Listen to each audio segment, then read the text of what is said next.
আজ অফিস থেকে একটু তাড়াতাড়ি বাসায় ফিরলাম। গেট খুলতেই একটু অদ্ভুত লাগলো।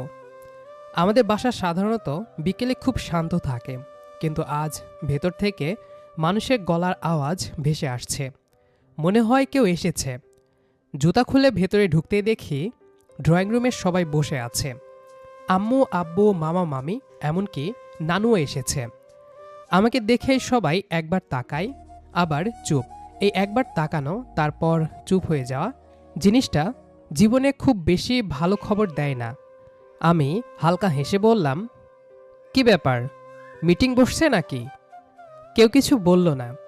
আমার বুকের ভেতর ধীরে ধীরে অস্বস্তি জমে উঠল। আমি ব্যাগটা সোফার পাশে রেখে বসলাম। তখনই চোখে পড়ে সোফার একদম কোনায় বসে আছে নীলা। ছোটবেলা থেকে একসাথে বড় হয়েছে দুজন। ঝগড়া, মারামারি, অভিযোগ, সব কিছুর লাইফটাইম পার্টনার। কিন্তু আজ ও চুপচাপ, হাত দুটো জড়িয়ে ধরে বসে আছে। আমি ভ্রুকুচকে বললাম, কিরে নীলা, তুই এত শান্ত কেন আজ? ও তাকায়, হালকা চোখ পাকায়, কিন্তু কিছু বলে না। এইটা আরও ভয়ঙ্কর। মামা গলা খাকারি দিয়ে বললেন, তুহিন, একটা দরকারি কথা আছে, এখানে বস। আমি হেলান দিয়ে বললাম, বলেন মামা। মামা একটু সময় নেয়, তারপর ধীরে ধীরে বলতে শুরু করে নানুর জমির কথা। গ্রামে যে জমিটা আছে সেটা নিয়ে দূরসম্পর্কের এক আত্মীয় কেস করার চেষ্টা করছে। কাগজপত্র নিয়ে টানাটানি চলছে। বাইরে লোক ঢুকে গেলে জমিটা পরিবারে হাতছাড়া হওয়ার ঝুঁকি আছে। আমি মন দিয়ে সব শুনলাম, তারপর ধীরে ধীরে বললাম, তো কোনো উকিল ধরেন, কাগজ ঠিক করেন। মামা এবার সরাসরি আমার চোখে তাকালেন। ওই দৃষ্টি আমি চিনি।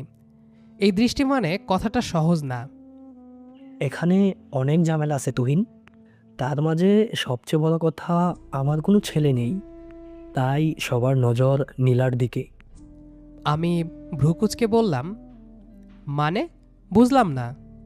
মানে সবার লোভ একটাই, যে নীলাকে বিয়ে করলে সকল সম্পত্তির মালিক হবে নীলার জামাই। যদি জমিটা পরিবারের ভেতরেই ট্রান্সফার থাকে, তাহলে আর কোনো ঝামেলাই হবে না। তো আপনারা কি সিদ্ধান্ত নিয়েছেন? আমাদের সিদ্ধান্ত হচ্ছে তোর আর নীলার বিয়ে দিতে। আমি একথা শুনতেই চমকে উঠলাম। কি বললেন? যা আমি বলেছি ঠিকই শুনেছিস বাবা। এছাড়া আমার আর কোনো রাস্তা নেই।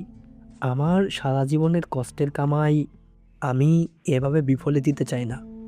আর আমি তোকে অনেক বিশ্বাস করি, তুই নীলাকে অনেক সুখে রাখবি। মামা, আপনি এসব কি বলছেন? নীলাকে বিয়ে করব মানে? বোঝার চেষ্টা কর বাবা, গ্রামে আমার অনেক শত্রু আছে। সবাই আমার ক্ষতি করার জন্য উঠে পড়ে লেগেছে। এই তো কদিন আগেও একজন হুমকি দিয়েছে, যদি তার ছেলের সাথে নীলার বিয়ে না দেই, তাহলে ওরা নীলার অনেক বড় ক্ষতি করবে। কিন্তু আমি চাই না ওই ছেলের সাথে নীলার বিয়ে দিতে। শুধু ওই ছেলে কেন, আরও যারা বাকি আছে তাদের সাথেও না। কারণ তারা নীলাকে ভালো রাখতে পারবে না। সবাই সম্পত্তির লোভে নীলাকে বিয়ে করতে চাই। এ এটা অসম্ভব, আমার পক্ষে সম্ভব না। আম্মু আসতে বললেন, তুই একটু বুঝার চেষ্টা কর তুহিন, আমরা তোকে জোর করছি না, কিন্তু পরিস্থিতি বুঝে ভাবতে বলছি। ঘরের ভেতর হঠাৎ যেন বাতাস ভারী হয়ে উঠল। সবাই আমার দিকে এমনভাবে তাকিয়ে আছে যেন আমার একটা হাসব্দেই সব সমস্যার সমাধান হয়ে যাবে। কিন্তু আমার মাথার ভেতর তখন ঝড় বইছে। আমি ধীরে ধীরে উঠে দাঁড়ালাম। না মামা, এটা আমার পক্ষে সম্ভব না। নীলা আমার ছোটবেলার সঙ্গী, ঝগড়ার পার্টনার, খেলার সাথী। তাকে হঠাৎ করে বউ হিসেবে ভাবা আমি পারবো না। শুধু সম্পত্তি বাঁচানোর জন্য বিয়ে, এটা ঠিক না। আম্মু একটা দীর্ঘ শ্বাস ফেললেন। মাথা নিচু করে বসে আছে। ওর হাত দুটো কাঁপছে, কিন্তু ও একটা কথাও বলছে না। মামা ভাঙা গলায় বললেন, আমি তোকে জোর করছি না বাবা, কিন্তু আমি অসহায়। মেয়ের ভবিষ্যৎ নিয়ে আমি ভয় পাচ্ছি। ভয় থাকলে আইনি ব্যবস্থা নিন, নিরাপত্তা নিন, কিন্তু বিয়ে দিয়ে সমস্যা সমাধান, এটা সমাধান না মামা। ঘরে কিছুটা কান্নার ভাঁজ ছড়িয়ে পড়ে। পরিবেশটা এমন হয়ে যায় যেন আমি ভীষণ স্বার্থপর কিছু বলে ফেলেছি, কিন্তু বুকের ভেতর থেকে একটা কথাই বারবার উঠছিল, এই বিয়ে ঠিক না। শেষে মামা ধীরে ধীরে উঠে দাঁড়ালেন। তার চোখ লাল, মুখটা কেমন ভেঙে গেছে। ঠিক আছে তুহিন, জোর করবো না, আল্লাহ ভরসা। নীলা একবার আমার দিকে তাকালো।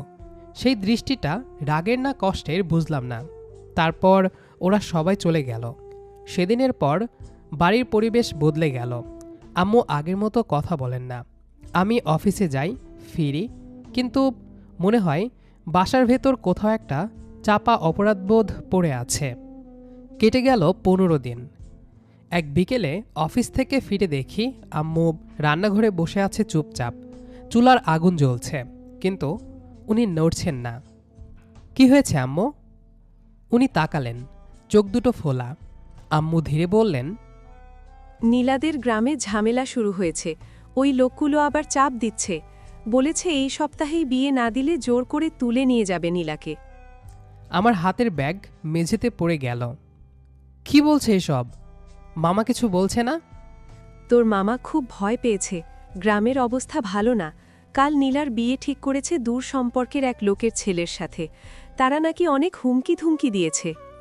আমার মাথার ভেতর রক্ত যেন টকবক করে ফুটতে লাগলো। চোখের সামনে ভেসে উঠল সেদিনের ড্রয়িং রুমে চুপ করে বসে থাকা নীলা। ওর কাপা হাত, নিচু চোখ। সারা রাত ঘুম হলো না। আমি বুঝলাম আমি বিয়ের বিরুদ্ধে ছিলাম, কারণ আমি বিষয়টাকে হালকাভাবে নিয়েছিলাম। কিন্তু এখন ব্যাপারটা সম্মান, নিরাপত্তা আর জোর জবরদস্তির বিরুদ্ধে দাঁড়ানো। ভোরে উঠে সরাসরি নানুবাড়ির উদ্দেশ্যে রওনা দিলাম। রাস্তা জুড়ে কুয়াশা, কিন্তু আমার মাথার ভেতর সব পরিষ্কার। ওদের বাড়ির সামনে গিয়ে দেখি বিয়ের প্রস্তুতি চলছে, কিন্তু আনন্দ নেই, সবাই চুপচাপ। আমি সরাসরি উঠোনে ঢুকে দাঁড়ালাম। তারপর জোর গলায় বললাম, এই বিয়ে হবে না। সবাই থমকে গেল। কয়েকজন পরিচিত লোক এগিয়ে এলো, রাগে চোখে তাকালো। আমি শান্ত গলায় কিন্তু শক্তভাবে বললাম, মেয়ের ইচ্ছা ছাড়া ভয় দেখিয়ে জোর করে বিয়ে, এটা বিয়ে না, অপরাধ। কেউ হাত বাড়ানোর আগে ভেবে নিন। গ্রামের কয়েকজন মুরব্বী এগিয়ে এলেন। তারা আগেই এসব ছেলেদের অত্যাচারে বিরক্ত ছিল। পরিস্থিতি ঘুরে গেল। যারা জোর করছিল তারা চুপসে গেল। কেউ আর সামনে এগোলো না। মামা এগিয়ে এসে আমার হাত ধরে কাঁদতে লাগলেন। বাবা, আমি জানতাম তুই আসবি। নীলাকে ঘর থেকে আনা হলো।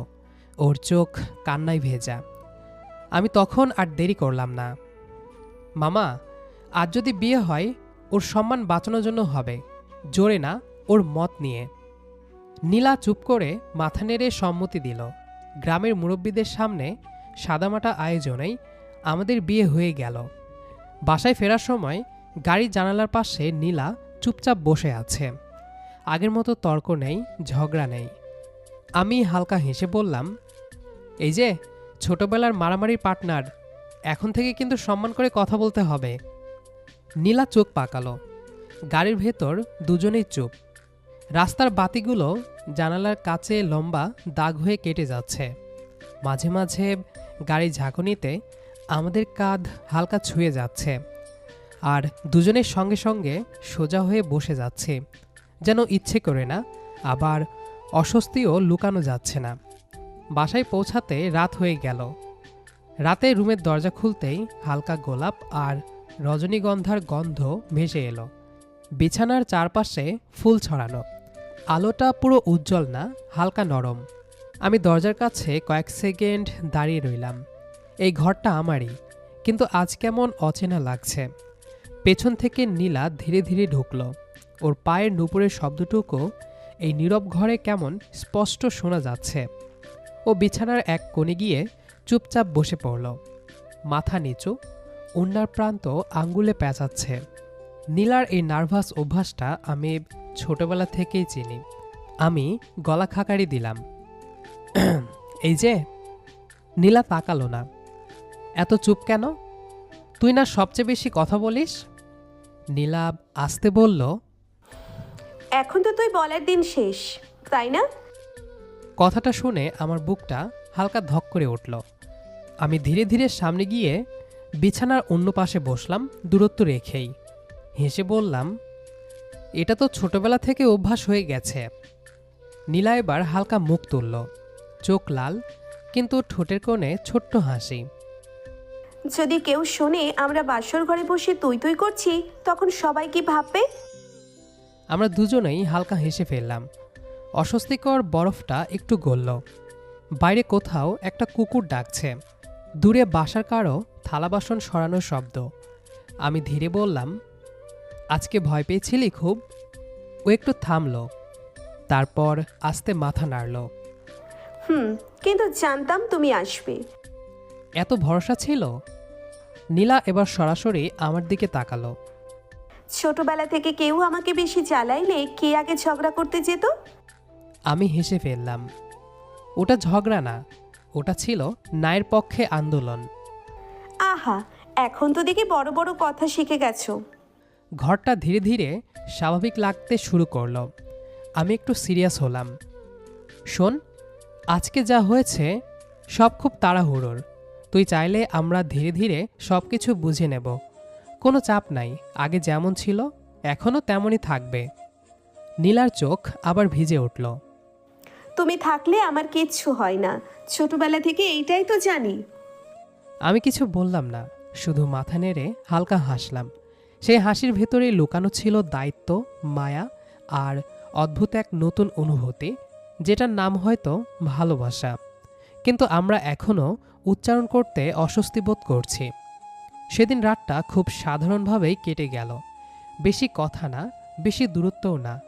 দুজন মানুষ ধীরে ধীরে বুঝে নিচ্ছে তাদের সম্পর্ক বদলেছে ঠিকই, কিন্তু ভেতরে চেনা মানুষটা এখনও একই আছে। পরের দিন সকালে ভোরের রোদ হালকা করে পর্দার ফাঁক দিয়ে ঘরে ঢুকছে। বাইরে কারো হাঁটার শব্দ, রান্নাঘরে থালার টুংটাং। আমি আগে উঠলাম, কয়েক সেকেন্ড চুপ করে নীলার দিকে তাকিয়ে থাকলাম। মুখে ক্লান্তির ছাপ, কিন্তু ঘুমের ভেতর একদম শিশুর মতো শান্ত। গতকাল পর্যন্ত যে মেয়ে আমার সাথে ঝগড়া করে মাথা খেত, আজ সে আমার ঘরে, আমার জীবনের অংশ হয়ে শুয়ে আছে। ভাবতে কেমন অবাস্তব লাগে। আমি ধীরে বললাম, এই শুনছ, উঠতে হবে কিন্তু। নীলাব বালিশে মুখ গুজে বলল, আমি আজ অসুস্থ, উঠতে পারবো না। নতুন বউ অসুস্থ হলে তো মানুষ দেখতে আসবে বেশি। ও চোখ খুলে কপাল কুঁচকাল। উফ, এই বিয়ে করলে এত প্যারা সহ্য করা লাগে? সেটা বিয়ের আগে ভাবা উচিত ছিল। এখন উঠে ফ্রেশ হও। হুট করে বিয়ে হওয়ায় আব্বা আম্মু ঠিক করলেন আজ বাসায় ছোট করে দাওয়াত হবে। আত্মীয় স্বজন, কাছের মানুষজন যেন সবাই দেখে নেয় সব ঠিকঠাক হয়েছে। ড্রয়িং রুমের টেবিলে ফুল, মিষ্টি ট্রে, গ্লাসের শরবত। নীলা একটা নীল রঙের শাড়ি পরল, খুব ভারী না, সাদামাটা, কিন্তু ওর খোলা চুল আর কপালে ছোট টিপ মিলিয়ে এমন লাগছিল যেন শান্ত আকাশে হালকা বিকেলের রোদ। আমি দরজার পাশে দাঁড়িয়ে কয়েক সেকেন্ড তাকিয়েছিলাম। নীলাব ভ্রু তুলে বলল, এভাবে তাকিয়ে থাকলে কিন্তু সবাই বুঝে যাবে কি বুঝবে? যে তুমি বউয়ের উপর ফিদা হয়ে যাচ্ছ। আমি লজ্জা পেয়ে গলা খাকারি দিলাম। আমি একটা সাদা পাঞ্জাবি পরলাম। নীলা পাশে দাঁড়াতেই সবাই ফিসফিস করে বলতে লাগলো, দেখছো দুজনকে একসাথে কত সুন্দর মানাইছে। নীলার বাড়ি থেকেও সবাই এলো। মামা এসে আমার কাঁধে হাত রেখে বললেন, বাবা, তোর কাছে আমি ঋণী। আমি মাথা নিচু করলাম। মামা, এগুলো বলবেন না। নীলা দূর থেকে দেখছিল। আমাদের চোখাচোখি হতেই ও হালকা হাসল। দুপুরে খাবারের টেবিলে কোলাহল। আমি প্লেটে খাবার নিচ্ছি। হঠাৎ নীলা আসতে বলল, মনে আছে ছোটবেলায় তুমি আমার প্লেট থেকে আলু ভাজি চুরি করতে? মিথ্যা, আমি শুধু টেস্টটা পরীক্ষা করতাম। ও আচ্ছা, তাই? হুম। আজকে চাইলে নিচে থেকেই দিতে পারি। বাব্বা, বউ হয়ে ভালো মানুষ হয়ে গেছো দেখছি। বিকেলে বাসা একটু ফাঁকা হতেই আমি বললাম, চলো বাইরে যাই। নীলা অবাক হয়ে বলল, এখন সবাই কি বলবে? বলবো বাতাস খেতে গেছি। নতুন বউকে বন্দি করে রাখলে চলবে? ও চুপচাপ আঁচল ঠিক করে আমার পেছনে এসে দাঁড়ালো। বাইকে উঠতেই প্রথমে একটু দূরে সরে বসলো, তারপর রাস্তা একটু ফাঁকা হতেই ধীরে ধীরে হাত রাখলো আমার কাঁধে। আমি কিছু বললাম না, শুধু গতি একটু কমালাম। নদীর পাড়ে বসে আছি, বাতাসে হালকা কাদামাটির গন্ধ, দূরে নৌকা যাচ্ছে। চায়ের কাপ হাতে নীলা নদীর দিকে তাকিয়ে। এই জায়গাটা শান্ত না? এখানে এসে মনে হচ্ছে মাথার ভেতরকার সব চিন্তা থেমে গেছে। আমরা কিছুক্ষণ চুপচাপ বসে থাকলাম। এই নীরবতাটা অস্বস্তিকর না, বরং খুব স্বস্তির। নীলা ধীরে বলল, গত 15 দিন আমি ঠিকমতো ঘুমাইনি। আর এখন? এখন মনে হয় পৃথিবীর সকল চিন্তা একপাশে রেখে শান্তিতে ঘুমাতে পারি। দেখতে দেখতে সন্ধ্যা হয়ে এলো। বাইকটা পাশে রেখে আমরা হাঁটছি। আকাশে কমলা রং মিলিয়ে যাচ্ছে। নীলা হাঁটতে হাঁটতে বলল, তুমি না আসলে হয়তো আমি আজ অন্য কোথাও থাকতাম, হয়তো বেঁচেও মরে যেতাম। আমি থেমে ওর দিকে তাকালাম। এই কথা আর কোনোদিন বলবে না, এখন থেকে যা হবে একসাথে হবে। ও কিছু বলল না, শুধু ধীরে আমার হাতের পাশে হাত রাখলো। কয়েক সেকেন্ড পর আঙুলগুলো জড়িয়ে গেল। ফেরার পথে দুজন একটা রেস্টুরেন্টে ঢুকে ডিনার করলাম। নীলা বলল, আজকে এত কিছু খাইছি, তবু এখানের খাবারটা কেন যেন সবচেয়ে ভালো লাগতেছে। কারণ এখন আমি আমার টাকায় খাওয়াচ্ছি। খোটা দিচ্ছ? না, সেই সাধ্য কি আমার আছে? বাসায় ফিরতে ফিরতে রাত গভীর হয়ে গেল। ঘরে ঢুকে নীলা আয়নার সামনে দাঁড়িয়ে শাড়ির আঁচল খুলছে। আমি দরজার পাশে হেলান দিয়ে তাকিয়ে। নীলা আয়নায় তাকিয়ে বলল, এভাবে তাকিয়ে থাকলে কিন্তু লজ্জা লাগবে। আমি তো বহুদিন ধরেই তাকাই, তুমি শুধু খেয়াল করনি। ও হালকা থেমে গেল, তারপর ধীরে বলল, আজকের দিনটা অনেক সুন্দর ছিল। আমি সামনে গিয়ে নরম গলায় বললাম, এরকম দিন আরও হবে, তবে ধীরে ধীরে। ঘরের ভেতর নরম আলো, বাইরে রাত গভীর, কিন্তু এই ঘরের সময় যেন একটু ধীরে চলছে। আমি সামনে এসে থামতেই নীলা আয়নার সামনে থেকে একটু সরে দাঁড়ালো। শাড়ির আঁচল গুছিয়ে চুপ করে বিছানার একপাশে বসে রইল।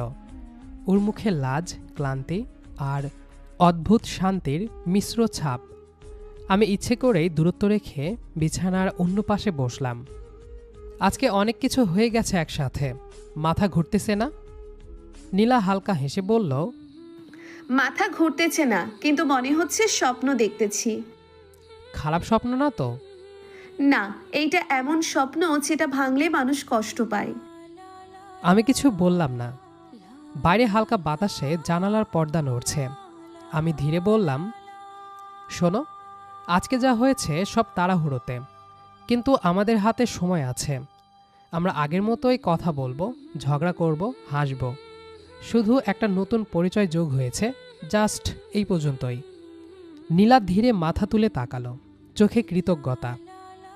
তুমি একটুও বদলাওনি। আমি বদলালে তোমার ঝগড়ার পার্টনার কে হবে? নীলা হালকা হাসল। সেই হাসিতে লাজ আছে, কিন্তু ভরসাও আছে। ভোরের রোদ পর্দার ফাঁক দিয়ে ঘরে ঢুকছে। বাইরে পাখির ডাক, রান্নাঘরে হাঁড়ির ঢাকার শব্দ। আমি আগে উঠে বসে কিছুক্ষণ নীলার দিকে তাকিয়ে রইলাম। এলোমেলো চুল, শান্ত মুখ, এতদিনের চেনা মানুষ, কিন্তু আজ নতুন পরিচয়ে পাশে। আমি আসতে বললাম, এই শুনছ, সকাল হইছে। নীলা বালিশে মুখ গুজে বলল, আর একটু ঘুমাতে দাও না। আরও ঘুমালে পরে আম্মু এসে ঝাড়ু দিয়ে পিটাবে। আচ্ছা আচ্ছা, উঠতেছি। বিয়ে মানেই এত ঝামেলা? সকালে ডাইনিং টেবিলে আব্বু খবরের কাগজ পড়ছেন, আম্মু চা ঢালছেন।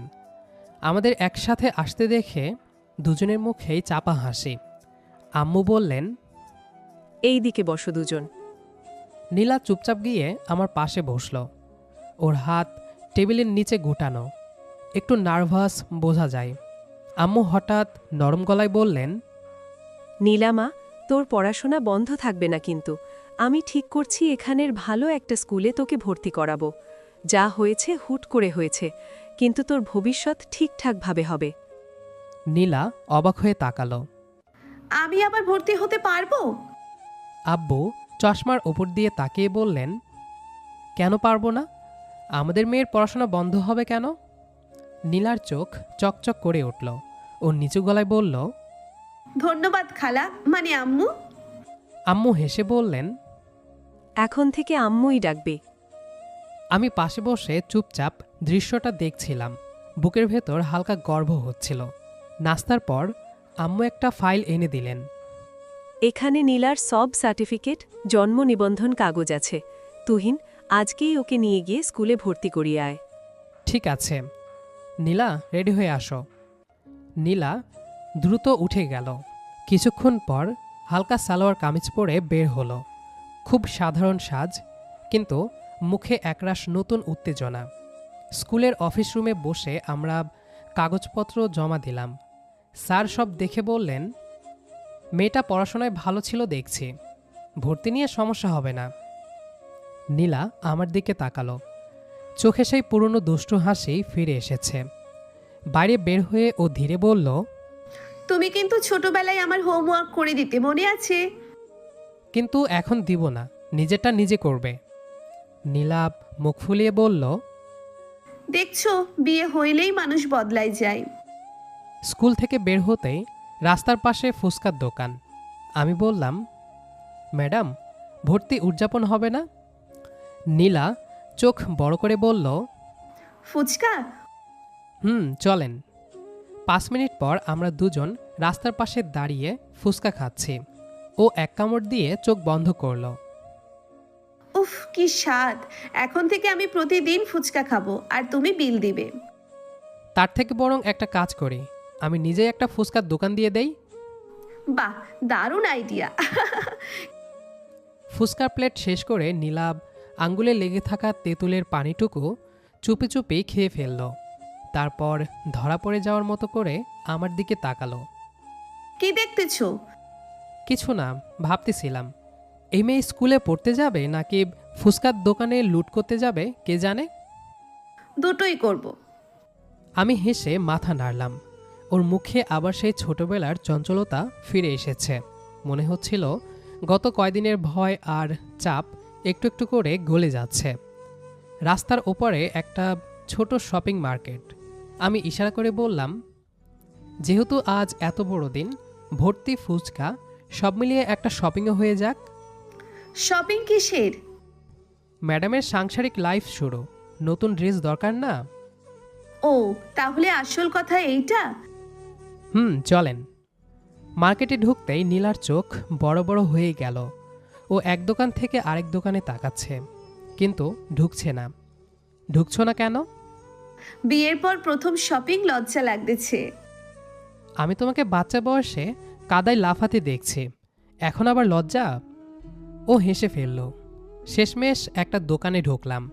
হালকা রঙের কয়েকটা সালোয়ার কামিজ দেখছিল। ও একটা হালকা ল্যাভেন্ডার রঙের ড্রেস হাতে নিয়ে আয়নার সামনে ধরল।